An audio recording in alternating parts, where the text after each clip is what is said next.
अध्यात्म में ऐसे स्टेजेस होंगे, जैसे कि इस व्यक्ति का ऊर्जा मूलाधार पे है, इस व्यक्ति की ऊर्जा मणिपुर पे है, और एक व्यक्ति की ऊर्जा विशुद्धि चक्र पर है, किसी और की ऊर्जा आज्ञा चक्र पर है। ऐसे होते हैं स्टेजेस अध्यात्म। देखो, अगर मैं स्टेजेस की भाषा में बात करूंगा कि स्टेज होती हैं, तो मामला गड़बड़ हो जाएगा। ये जरूर है कि हर व्यक्ति की अलग तरीके की रुकावट होती है, हर व्यक्ति की अलग तरीके की रुकावट होती है। एक व्यक्ति कोई ऐसा हो सकता है कि मूलाधार पे हो, उसकी मूलाधार रुकावट हो, बाकी चक्र उसके शांत हो, मूलाधार से उसकी ऊर्जा जो है छूटे और सीधे सहस्त्रार पे पहुंच जाए। ऐसा भी हो सकता है। ऐसा भी हो सकता है कि उसकी ऊर्जा जो है सारे चक्र जो है वो क्रॉस कर गई हो, सही हो, लेकिन सहस्त्रार्थ के लिए बहुत प्रतीक्षा करनी पड़ सकती है। ऐसा भी होता है। ऐसा भी हो सकता है कि एक आदमी के सारे चक्र खराब हों, सारे चक्रों में ऊर्जा जो है वो बाधित हो, लेकिन कोई एक चक्र की रुकावट हटे और वो सारे चक्रों को उसी वक्त साफ कर दे। ऐसा भी हो सकता है। आप यहाँ नियम नहीं है, यहाँ कोई स्टेजेस नहीं है, यहाँ कोई फर्स्ट सेकंड थर्ड क्लास नहीं है, क्योंकि ये क्लास मनुष्यों ने, ये जो संसार है यहाँ चलाने के लिए निर्मित किए, लेकिन आध्यात्मिक क्लासेस नहीं होते। ये जो पूरी पृथ्वी है ना, यहाँ कोई क्लासेस नहीं है। पदार्थ के डेवलपमेंट के तो क्लासेस होती हैं कि पत्थर जो है पहले पौधे बने, पौधों से फिर आगे चल के और जानवर, फिर इंसान, इस तरीके की ये क्लासेस है पदार्थ के तल पे। लेकिन एनलाइटमेंट और ये जो धर्म जगत है, ये शरीर के तल पे कोई डेवलपमेंट नहीं करता। ये कोई ऐसा नहीं सींग नहीं निकल आते, इसमें कोई आदमी को सींग नहीं निकलते, ऐसा नहीं कान लंबे हो जाएं, है ना, ये सब कुछ नहीं होता। इसमें सिंपल सी चीज है कि आदमी की जो मनोवृत्तियां हैं, मनोवृत्ति वह जो इतने लंबे समय से डेवलप हुई, जो पेड़ पौधे और सबसे गुजर के जो आदतें डेवलप हुई, अब वही आदतों में एक आदत है कि कोई नियम होगा। ये सारी आदतें हैं और यही आदतें जो हैं मन हो जाती। तो ऐसी स्थिति में यहां मन से मुक्ति है, आदतों से छुटकारा है, और ये केवल मेंटल कैलिबर की बात है। धर्म जगत आपके सिर्फ आपके स्टेट ऑफ माइंड पे काम करता है, स्टेट ऑफ बॉडी पे काम नहीं करता, और किसी चीज पे काम नहीं करता। तो ये नहीं करता, वो सिर्फ आपके स्टेट ऑफ माइंड पे काम करता है। तो यहाँ पे अगर आप नियमों की भाषा में सोचेंगे तो बहुत गड़बड़ पड़ेंगे। नियम सोचेंगे तो फिर एक बच्चे को छोटा ही होना चाहिए, लेकिन कई बच्चे पा गए।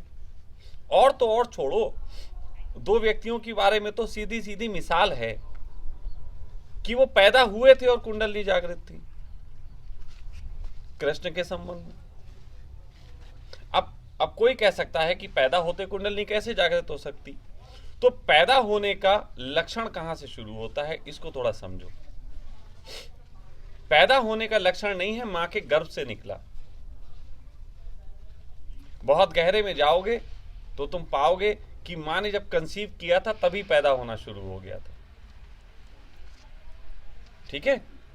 फिर एक और बात है जो मैं कहता हूं, और इस पे विज्ञान थोड़ा सा हो सकता है मेरे सहमति ना जताए, लेकिन आज नहीं कल उसे जतानी पड़ेगी। एक बच्चा 9 महीने मां की कोख में रहता है, लेकिन उससे पहले वो सालों जो उसका बाप होता है ना, उसके दिमाग में रहता है। बच्चा सालों, लाओ मुझे दे दो, तू मेरे पास आ जा। बच्चा सालों जो है वो पिता के दिमाग में रहता है। अब मैं दिमाग में कह रहा हूं, तुम कहोगे स्पर्म्स में कहना चाहिए था। नहीं, असल में स्पर्म्स तो एक अपॉर्चुनिटी है, लेकिन उस स्पर्म्स को किस तरीके की समझ मिलेगी, किस तरीके की प्रज्ञा मिलेगी, वो उसके पिता के एक लंबे अनुभवों के कारण। और ये नहीं कह सकते कि एक व्यक्ति जिसके अंदर स्पर्म्स जो है वो बुद्धत्व वाला एक तरीके से पैदा हो, है ना, तो ऐसी अवस्था में एक व्यक्ति के सारे स्पर्म से बुद्धत्व को उपलब्ध होंगे ऐसा भी नहीं हो सकता। ये भी बड़ा जान लेना। जैसे मैं ऐसे कह सकता हूं कि किसी के प्रति आपको बहुत दिनों से क्रोध बन रहा है और किसी के प्रति बहुत दिनों से प्रेम बन रहा है।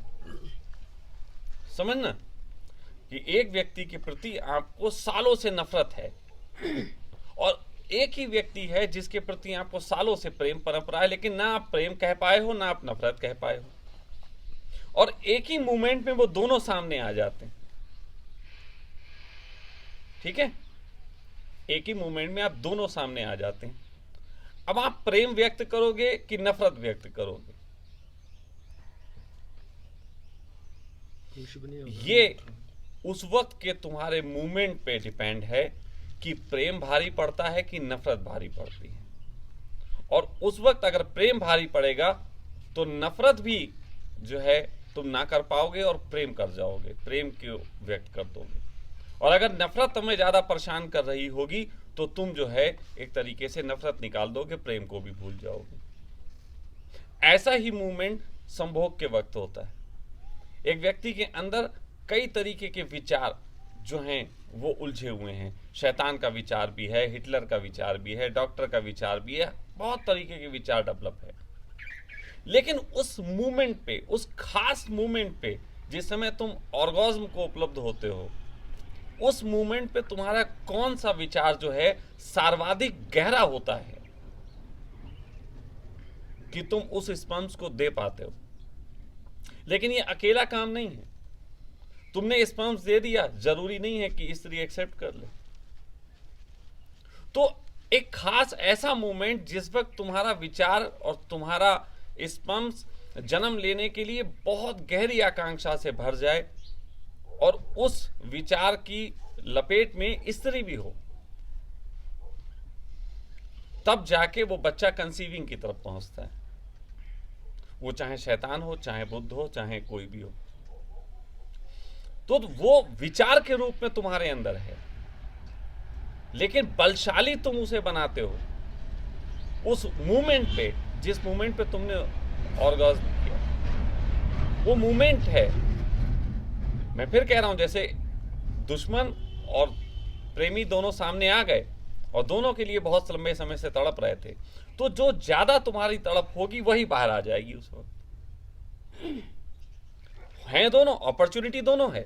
तो आपके अंदर स्पर्म्स करोड़ों हो सकते हैं जो आप छोड़ो, लेकिन एक स्पर्म्स सबसे ज्यादा बलशाली हो सकता है जिसको आपके बुद्धि का बल मिला,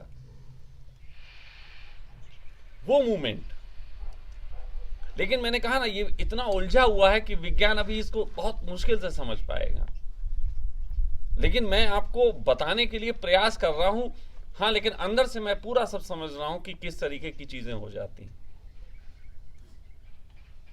तो पैदा होता है सबसे पहले पुरुष के विचार के रूप में, फिर स्त्री के गर्भ में बढ़ता है। तो एक पैदा होने की प्रक्रिया है। अब उस प्रक्रिया में ये बिल्कुल संभव है कि वो बच्चा मां के गर्भ से पहले पिता के दिमाग में ही कुंडलनी जागृत हो गया। अब ये बात जो मैं बोल रहा हूं ये और उलझ जाएगी। वो मां के गर्भ में पहुंचने से पहले ही कुंडलनी जागरण को उपलब्ध हो गया, लेकिन फिर मां के गर्भ में जाएगा। और मां के गर्भ में जाके अगर मां पीड़ित है, अगर मां उस समय किसी वजह से परेशान है, डरी हुई है, उसको ईर्ष्या है, उसको कुछ है, तो वो उस बच्चे के ऊपर वो भाव लपेट देगी। फिर बच्चा पैदा तो होगा, लेकिन उसकी शक्तियां सब दबी हुई होंगी, ऊपर ऊपर से कुछ चीजें प्रॉब्लम दे रही होंगी। अंदर से तड़प रहा होगा, ऊपर ऊपर से कुछ दबा हुआ होगा। तो जैसे ही उसे मौका मिलेगा एक विस्फोट करने का, वो विस्फोट कभी भी हो सकता है। वो विस्फोट जैसे किसी को पत्ते देखते हुए हो गया, किसी को पेड़ पे बैठे हुए हो गया, वो विस्फोट कभी भी हो सकता है। वो सेक्स करते हो सकता है, वो प्रेम में हो सकता है, किसी की मृत्यु देख के हो सकता है, वो कभी भी हो सकता है। वो विस्फोट होगा और वही मोमेंट उसके जागरण का मोमेंट बन जाएगा। लेकिन बहुत कम ऐसी स्त्रियां उपलब्ध हैं। मैं फिर कह रहा हूं, बीज बहुत ऐसे उपलब्ध हैं जो बुद्ध बन सकते हैं, लेकिन गर्भ ऐसे बहुत कम उपलब्ध हैं जिसमें वो बिना किसी लाग लपेट के बाहर आ जाए। बहुत कम उपलब्ध है, रेयर ऑफ द रेयर।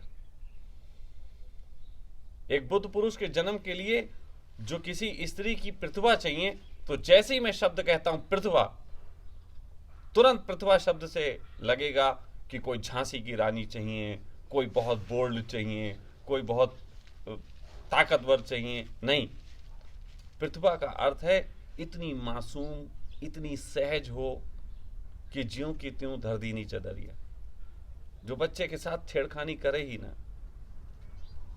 बहुत सी माएँ होती, मेरा बच्चा ऐसा होना चाहिए, मेरा बच्चा वैसा होना चाहिए। ऐसी जो माएँ होती ना, वो कभी भी अच्छे बच्चे को जन्म नहीं दे पाती।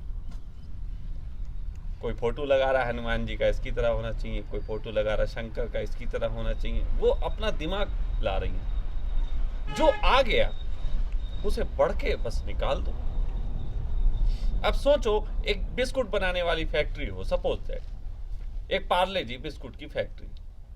एक बिस्कुट की फैक्ट्री में अपने पार्ले जी अच्छे से बन रहा, लेकिन जहां पे वो ठप्पा लगाता है, सपोज दैट वो एक मशीन को इतनी समझ आ जाए कि वो अपने मन से ठप्पा लगा पाए, तो वो पार्ले जी बिस्कुट पे ब्रिटानिया का ठप्पा लगा देगी, कुछ और ठप्पा लगा देगी। वो कहेगी हम पार्ले जी क्यों रहें, हम मैरी गोल्ड क्यों ना हो जाएं। आप समझो बात को, वो तुरंत उस पर दूसरा ठप्पा लगा देगी। तो क्या ये मशीन अच्छी कही जा सकती? तो सोचो, तुमने आप जैसे भी एक हजारों वर्षों के पुराने दबाव, फिर इस जीवन में 20-25 साल के दबाव के बाद तुमने एक स्पम्स ऐसा बनाया जो बुद्ध हो सकता था, और तुमने वो एक स्त्री को दे दिया संभालने के लिए, क्योंकि दो लोगों की जिम्मेदारी है ना। तुम्हारी जिम्मेदारी से तुमने संभाल लिया, फिर तुमने एक स्त्री को दे दिया कि 9 महीने तुम संभाल लो। अब 9 महीने में उसने कहा भाड़ में गया, बुद्धत का क्या करेगा, मैं तो लड़का डॉक्टर बन जाए। कर दी ना सारी गड़बड़। देखो, मैं शब्दों से ही समझा सकता हूं, है ना, पूरा प्रोसेस। कोई या तो फिर कोई एनिमेशनली फिल्म बनाए तो समझा दूंगा आसानी से, लेकिन मैं ये तुमसे कहने की कोशिश कर रहा हूं कि यहाँ क्योंकि हम दो ऊर्जाओं से बने हैं, इसलिए दोनों ऊर्जाओं की जिम्मेदारी है। जितना अच्छा बीज चाहिए उतनी अच्छी भूमि भी चाहिए। अब तुम यहाँ गेहूं बो पड़ोस की जमीन पे, और गेहूं हो जाना चाहिए, बहुत अच्छी बात है, लेकिन पड़ोस की जमीन कहे कि थोड़ी दूर पे अंगूर लगे हैं, अब हमें तो इसको अंगूर बनाना है, हमें तो बीज देना ही नहीं है, हमें गेहूं वाला करना ही नहीं, तो ना तो गेहूं रहेगा ना अंगूर रहेगा, वो बर्बाद हो जाएगा। इसका बहुत बड़ा एग्जाम्पल देता हूं, बहुत बड़ा एग्जाम्पल। एक जगह पड़ती है बाराबंकी, यूपी में।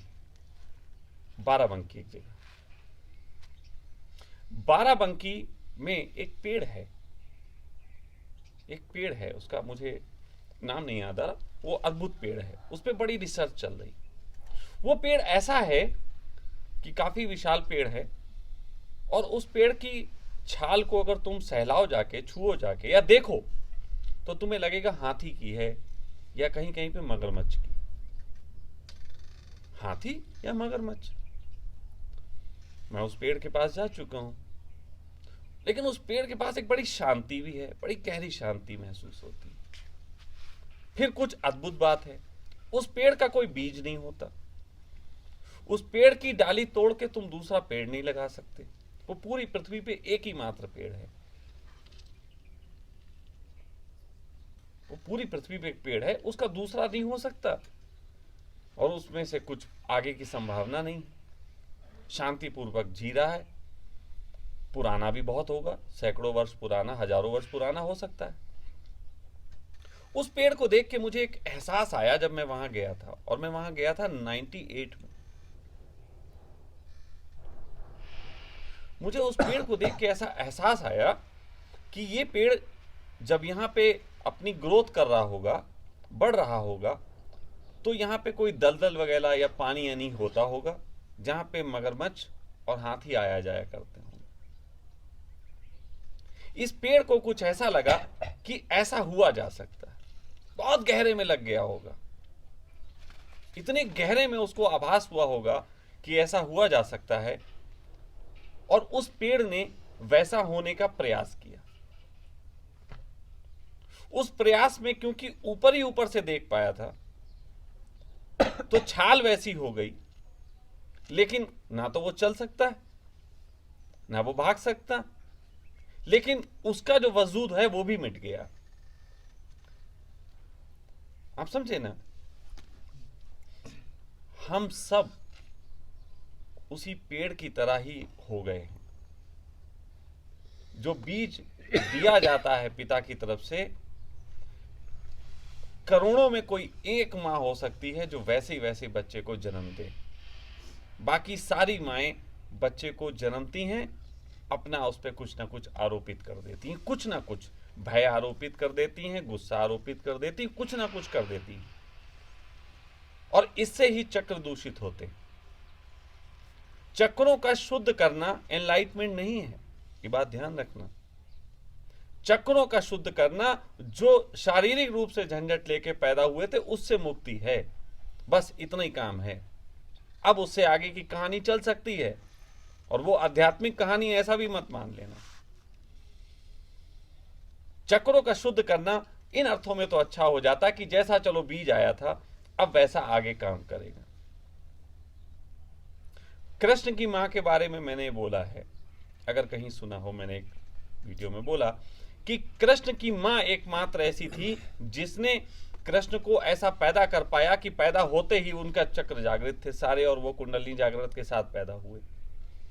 लेकिन कृष्ण की मां ऐसे बच्चे को जन्म कैसे दे पाई, तो उसके पीछे एक छोटा सा विज्ञान है, और वो विज्ञान है कि वो 8 साल से तो जेल में थी। अब 8 साल से एक पति पत्नी जेल में हो। अब तुम थोड़ा सोचो, 8 साल से पति पत्नी जेल में हैं, क्या उस स्थिति में उस स्त्री के अंदर पति के लिए कोई क्रोध बचेगा, कोई जलन बचेगी, कोई डिमांड रह जाएगी, किसी भी तरीके का कोई रोग बचेगा जो पतियों को लेके मोस्ट ऑफ होते हैं स्त्रियों में? वो चाहे पति का प्रेम ही है, वो भी रोग है। उसके अंदर कुछ भी नहीं बचा, वो just a body, just a body, वो कुछ भी नहीं बची। फिर पुरुष के अंदर क्या और स्त्रियों के प्रति कोई आकर्षण बचेगा? क्या किसी तरीके की कोई और सेक्सुअलिटी कुछ बचेगी? क्या उसको अपनी उस पत्नी को देख के भी सेक्स करने का भाव बचेगा? 8 साल से वहीं रह रहे एक ही कमरे में। लेकिन पुरुष के अंदर बिल्कुल भी भाव ना हो किसी स्त्री से सेक्स करने का, फिर भी सुबह 3 से 5 के बीच उसके लिंग में तनाव आता है नहीं आता? आप कोई स्त्री ना देखो, फिर भी मॉर्निंग में 3 से 5 के बीच एक लिंग में तनाव आता है। इसका मतलब है उस समय पुरुष केवल इंजेक्ट करने के मूड में है, क्योंकि कोई वासना से उसका लिंग आकर्षित नहीं हुआ। उस समय उसके पास वासना नहीं है, उसके पास केवल एक बीज है, और वो बीज भी सारी पीड़ाओं से मुक्त है, क्योंकि अब क्या देखे 8 साल से सड़ रहे। तो ऐसी स्थिति में वहां पे एक बीज ऐसा निकलता है और उसको ऐसा गर्भ मिलता है जिसमें किसी तरीके का लाग लपेट नहीं है। 7 बच्चे पहले ही मर चुके हैं, 8वां भी मर ही जाएगा, यही सोच है। तो बच्चे से भी कोई लगाव नहीं कि बच्चा बड़ा हो जाएगा, बच्चा मेरा लड़की पैदा होगा कि लड़का पैदा होगा, कि बड़े होकर डॉक्टर बनेगा कि इंजीनियर बनेगा, कोई किसी तरीके की मांग नहीं है। यानी कि कृष्ण को उन्हीं का जीवन मिला जैसे वो थे, ना उनकी मां का कोई आरोपण था, ना उनकी पिता का कोई आरोपण था। और इस बात को आपको समझाऊं तो एक और तरीके से समझा सकता हूं। जाके एक पेन और जो है कागज ले आओ, सफेद कागज, दिव्या से मांग लो, एक पेन और कागज लाओ, और मैं आपको इस बात को एक और तरीके से समझा सकता हूं कि आप सबके साथ क्या गड़बड़े हो रही हैं जो कृष्ण के साथ नहीं हुई, है ना। तो उतनी सी चीजें जो हैं, जो बहुत सरल सी हैं, लेकिन इस मनुष्य ने जिस तरीके का समाज इजाद किया, कॉम्प्लिकेटेड हो गई।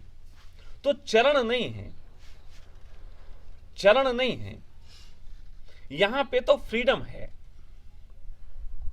यहां पे अब आप यहां इस समय जितने लोग बैठे हो, ठीक है, आपको यहां प्लेजर आ रहा, ठीक, लेकिन इस प्लेजर को छोड़ने का कारण बताओ क्या होगा? पैसा कमाना, वो सब चीज। किसी को पैसा कमाना है, किसी को पत्नी देखनी है, किसी को बच्चे देखने हैं, किसी को कुछ और देखना है, किसी को लगता है यहाँ रुकेंगे कैसे, उसके लिए दिक्कत है। अब सब तरीके की यही बातें तो प्रॉब्लम है, नहीं तो प्लेजर कौन छोड़ता है? तो प्लेजर को रुकावट है, प्लेजर कोई सीढ़ी नहीं है। मैं आपको सच कह सकता हूं कि सीढ़ी इसलिए नहीं है, अगर आप सोचो, सपोज दैट आप सोचो कि आपको घर जाना है, कुछ कार्य करना है, मैं कहूं अगर कार्य हट जाए तो क्या आप मुक्त हो जाओ? नहीं, आपका वो कार्य हट जाएगा, आप नया कार्य सोच लोगे। तो जो मैं बताने जा रहा था कागज पे, वो बहुत आसानी से देखें और समझें, इसको जूम करके भी आप समझा सकते हैं। ये जो चीज है, ये आप हो, ये आपकी चाह, शरीर छोड़ दो, चाह, आपकी चाह में आपके पिता की चाह, उसमें आपकी मम्मी की भी चाह, फिर भाई की चाह, बहन की चाह, हिंदू की चाह, मुस्लिम की चाह, ओशो की चाह, मेरी चाह, बुद्धत्व की चाह, न जाने क्या क्या चाह इसमें घुस गई। वेयर यू आर लॉस्ट, खत्म।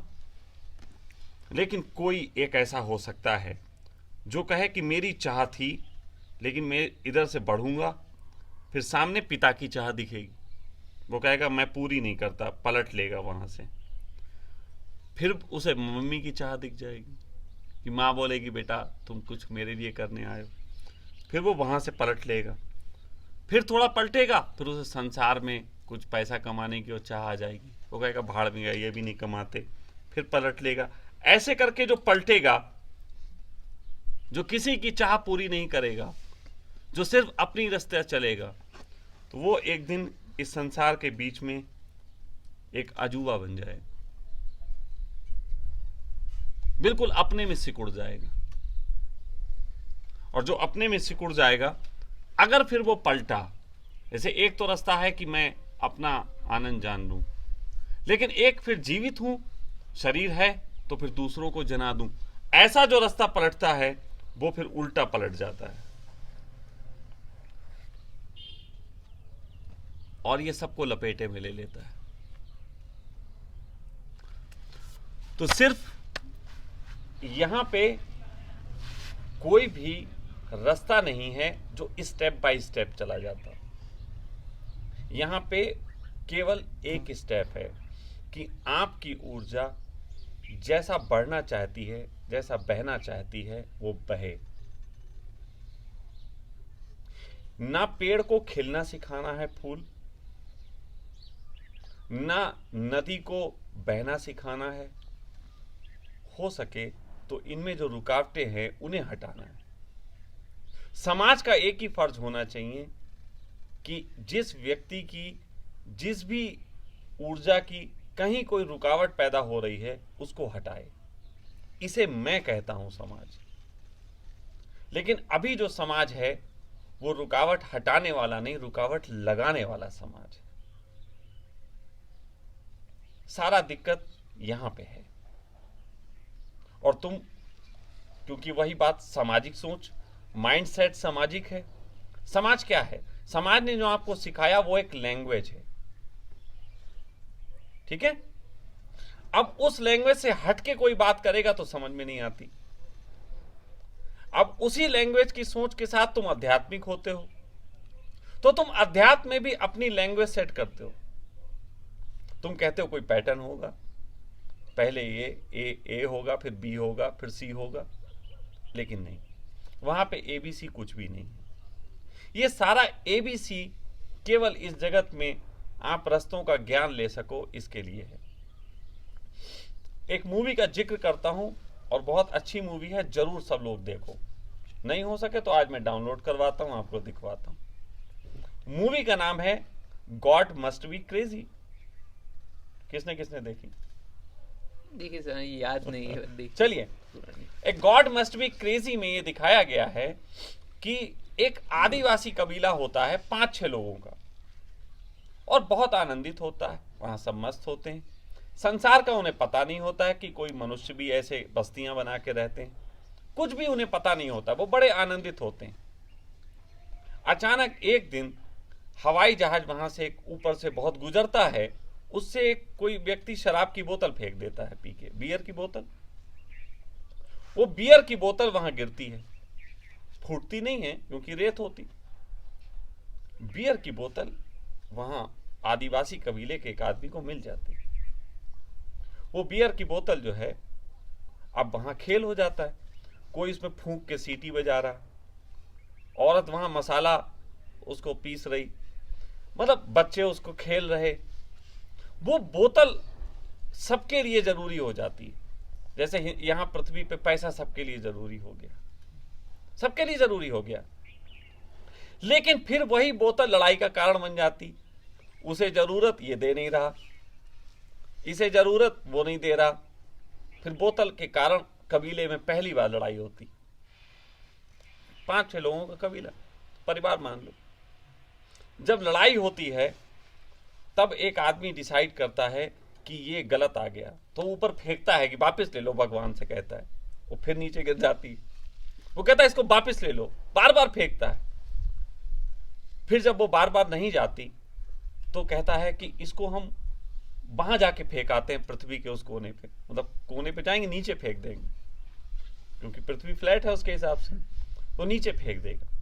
तो एक व्यक्ति कबीले का ये तय करता है कि मैं जाऊंगा और फेंक के आऊंगा। वो बोतल लेके यात्रा पे निकलता है। जब यात्रा पे निकलता है तो उसे पूरी फिर धीरे धीरे दुनिया मिलती, कहीं कोई कुछ हो रहा, कहीं कुछ हो रहा। अब वो हैरान, इस दुनिया में आके वो बड़ा परेशान हो जाता है, क्योंकि उसे भूख लगती है, वो एक बकरी मारता है, वहां का लोग उसे जेल में डाल देते हैं। उसकी जिंदगी की बहुत परेशानियां खड़ी हो जाती। तो वो उस पिक्चर का नाम है the God must be crazy. क्या वो पागल है? इस पूरी पृथ्वी पे कुछ चीजें ऐसी बन गई, समाज ने बना ली, जो सबको चाहिए और छोड़ना कोई नहीं चाहता। धन है, कोई छोड़ना नहीं चाहता, लेकिन चाहिए सबको। इसी का पूरा युद्ध मचा पड़ा है, सिर्फ इसी का पूरा युद्ध मचा पड़ा है। जितने भी आदमियों के जीवन में जो भी झंझट हैं आज की तारीख में समाज में, मैं एक एक करके सिद्ध कर सकता हूं, सभी धन के कारण, सभी पैसे के इर्द गिर्द। क्योंकि कोई ये कहे पुराने ज्ञान के तहत कि नहीं सेक्स के कारण है, तो मैं कहता हूं आज सेक्स भी फिर पैसे से रिलेटेड होने लगा है ना। फिर शादी से रिलेटेड है, शादी भी धन से रिलेटेड है, कमाओगे नहीं शादी भी नहीं। फाइनली लौट फिर के धन के इर्द गिर्द घूमने लगा। इसीलिए अब यहाँ पे बात थोड़ी सी ट्रैक से हटके, इसीलिए जब सखा परिवार की मैंने स्थापना की थी, उसमें एक ही चीज रखी थी कि धन की दिक्कत आप कोई मत उठाओ, मैं अकेले देख लूंगा इसको, आप सब एक जियो, सहज रूप से जियो, ताकि एक नया विचार आपके अंदर से पल्लवित हो। आप समझे बात को? ये कारण था उसका। खैर, अब फिर मैं ट्रैक पे आ रहा हूं कि आप ये बिल्कुल मत सोचो कि इस जगत में परमात्मा के राह पे किसी भी तरीके का पैटर्न होता है। यहाँ सिर्फ और सिर्फ एक ही चीज चाहिए, वो है एनर्जी। बीज आपके अंदर है, उसे पता है कि कहाँ जो है जाना है, उसे फ्रीडम दे सको, उसे खिलने की फ्रीडम दे सको, उसे बढ़ने की फ्रीडम दे सको। बस सारा काम उसी से होता है। मैं अपने पास भी अगर किसी को रखता हूं तो केवल फ्रीडम के लिए रखता हूं, लेकिन फ्रीडम का मतलब उपद्रव नहीं है, उपद्रव नहीं, फ्रीडम तुम जियो। चाहे फ्रीडम सिर्फ इतनी काफी है, जब नींद लगे तो सो जाए, जब भूख लगे तो खा ले, जब नाचने का मन नाच ले, कुछ ना करने का कुछ ना करे, ऐसी फ्रीडम। एक व्यवस्थागत रूप थोड़ा बहुत काम तो होते ही होते हैं, वो हमारे शरीर की मजबूरियां, तो थोड़ा बहुत कर ले। और अगर 8-10 लोग हों, 1-2 ना भी करना चाहें तो ना भी करे। ऐसा भी हुआ, 8-10 लोग होते थे, 1-2 लोगों का काम करने का भाव नहीं होता, मगर तुम मत करो, बाकी लोग कर लो, और कोई काम यहाँ बहुत ज्यादा तो है नहीं। तो कहने का अर्थ ये है कि आपको सिर्फ और सिर्फ अपनी ऊर्जा को उन चीजों से बचाना है जिन चीजों में आपकी ऊर्जा ब्लॉक होती है, और उन चीजों से लाके हटा के वो सहजता से बहने देना है। यही धर्म है, यही मुक्ति होगी, इससे ही सब हो जाता है। बाकी करते रहो हु, बाकी कुछ भी करते रहो, मैं गारंटी से लिख के देता हूं, ये सब चीजें रुकावट बनेगी, मुक्ति नहीं बनेगी। ये सब चीजें रुकावट बनेगी। अगर ये लड़का अपने को व्यक्त नहीं कर पा रहा, तो मैंने इसे इसलिए कुछ नहीं बताया कि इसे नियम दूं, बल्कि इसलिए बताया कि कुछ रुकावटें हट जाएं तो ये खिल सके। अब ये थोड़ी ना कि कल से आज तक ये मेरे कुछ कहे पे थोड़ा खुश होके बोलने लगा, नहीं, बल्कि मैंने क्या किया, इसकी ऊर्जा में जो रुकावट आ रही थी उसे हटाया। आप समझे बात को? सिर्फ रुकावट हटाई, वो तो मस्त है। कोई भी दुनिया में ऐसा नहीं है जो त्रस्त हो। त्रस्त एक ही है, रुकावट। बिजली जाती हो, आप उसे रुकावट दे दीजिए, फिर या तो वो तुम्हें त्रस्त करेगी या खुद त्रस्त हो जाएगी। पानी बहता हो, रुकावट दे दीजिए, या तो वो तबाही लाएगा या खुद वहीं पे कम होगा तो वहीं मर जाएगा। किसी भी चीज की, किसी भी ऊर्जा को अगर हम रुकावट दे दें तो उसे या तो विध्वंसकारी बना लेते हैं या उसको नष्ट कर देते हैं। आपको कोई रोकता है तो या तो आप उसे नष्ट करोगे या फिर खुद नष्ट हो जाओगे। तो हम लोगों की हालत तो ऐसी है, हमारे चारों तरफ विचारों के, नियमों के, है ना, इन सब चीजों के एक किलाबंदी कर दी गई है, किले बना दिए गए हैं, हम लोग उसी के बीच में घूम रहे हैं। और यही दुख है, यही पीड़ा है। तो बात जो तुमने पूछी थी मैं हल्के से समझा सकता था, लेकिन बहुत लंबा उसको ले जाना पड़ा, क्योंकि बात समझ में आए कि पीड़ा बहुत जगह से है। पिता के शरीर से स्पर्म्स निकलने से लेके और आपको अंतिम क्रिया तक जाने के लिए, शमशान घाट तक पहुंचने तक, रुकावट ही रुकावटें। उस ये पेज पर आपने जो ऐसे ऐसे सर्कल्स बनाए हैं, समझिए ऐसे, वो समझ में नहीं आ रहा, ये ऐसे ऐसे घूमते रहते हैं। नहीं, मैंने ये कहा कि जो लकीरें हैं वो समझ में वो समझ में आया। मैं सर्कल ये बनाया, जैसे मैंने किसी की नहीं सुनी, अपनी ऊर्जा को पूरा धक्का दिया। तो सबसे पहले तो मैं केंद्र में सिकुड़ गया, अपने में चला गया। लेकिन अपने में जब चला जाता है तो विस्फोट करता है। आप ये जो जितने भी अणु हैं, तो उसमें आइंस्टीन कहता है कि सब में विस्फोट की ताकत है, ठीक है। लेकिन विस्फोट की ताकत तभी आएगी जब इसे जरूरत से ज्यादा जो है वो अंदर तक पहुंचा दिया जाएगा, तभी बैक विस्फोट मारेगा। तो उसी तरीके से जैसे मेरी ऊर्जा जब बहुत सिकुड़ जाती है, तो दो ही तरीके हैं। बुद्धत्व जैसी अवस्था में सिर्फ दो ही तरीके हैं, या तो बुद्धत्व पाने के बाद आदमी मर जाएगा, जीवित नहीं रह सकता, और अगर जीवित रहेगा तो वो विस्फोट करेगा। विस्फोट में ऊर्जा फिर फैलती है, तो वो लपेटे में ले लेती है। अब किसको लपेटे में लेती? मेरे पिता मरने से पहले मुझे सन्यासी मान लिए, मुझे गुरु मान लिए। मेरी पत्नी, बच्चे सब लपेटे में आने लगे उसके, क्योंकि बैक मारी। और जब बैक ऊर्जा मारती तो अपनी स्वतंत्रता के साथ मारती, मतलब मैं स्वतंत्र हूं, मैं किसी को दबा नहीं रहा, लेकिन मेरी स्वतंत्रता इतनी फैल रही है कि इसमें कई लोग लपेटे में आ रहे हैं। आप समझ रहे हो कि मेरी स्वतंत्रता में आप भी शामिल हो गए, कहां से कहां आ गए, कर्नाटक से यहां आ गए। तो ये स्वतंत्रता का एक चक्र होता है। तो सारी ऊर्जाएं अपना काम करती हैं। मैं स्वतंत्र हुआ तो मैं शरीर के माध्यम से अपनी स्वतंत्रता का उद्देश्य करूंगा, ताकि बहुत लोग स्वतंत्र होने के लिए जो है आगे बढ़े। यही काम है। कुछ लोग संसार में फंसने के लिए फंसे हुए हैं, तो वो दुनिया को संसार में फंसना सिखाएंगे। लेकिन जो संसार में अभी मजे पा रहे हैं, वो मुझे समझ नहीं पाएंगे। इसीलिए मैं कहता हूं थोड़ी विरक्ति की जरूरत होगी। थोड़ी विरक्ति होगी तो इस तरफ ज्यादा बढ़ पाएंगे। थोड़ी बहुत पीड़ा होगी तो मुझे समझ के कहेंगे हाँ ये सही बोल रहा। लेकिन जिन्हें अभी संसार में मजे आ रहे, जिन्हें अपनी पत्नी बच्चों के बीच ही आनंद है, वो कोई मेरी बात से राजी नहीं होगा। अभी जिसे दुकानदारी में मजे हैं, जिसे भी और सब यात्राएं करनी है जगत की, उन्हें मेरी बात समझ में नहीं आ सकती और जरूरत भी नहीं है, क्योंकि परमात्मा के खेल में इन दोनों को अपना अपना स्थान है। अगर बुद्धत्व का आनंद है तो इसीलिए है कि बहुत पीड़ा से गुजरे। अगर पीड़ा से बहुत ना गुजरो तो आनंद भी कैसा। बहुत पीड़ा से अगर ना गुजरो तो कोई आनंद भी नहीं है। ये आनंद भी तभी आता है जब आप पीड़ा से गुजरे। अब ये है, इसे आप नहीं सुनेंगे तो ये आपको अट्रैक्ट करने के लिए आएगी, और जैसे ही अट्रैक्ट कर लेगी उसके बाद आप इसे सुन लोगे, इसे पता लग गया इसका काम हो गया, फिर अपना भागेगी। यही बिल्कुल नेचर है। नेचर इससे अतिरिक्त नहीं है।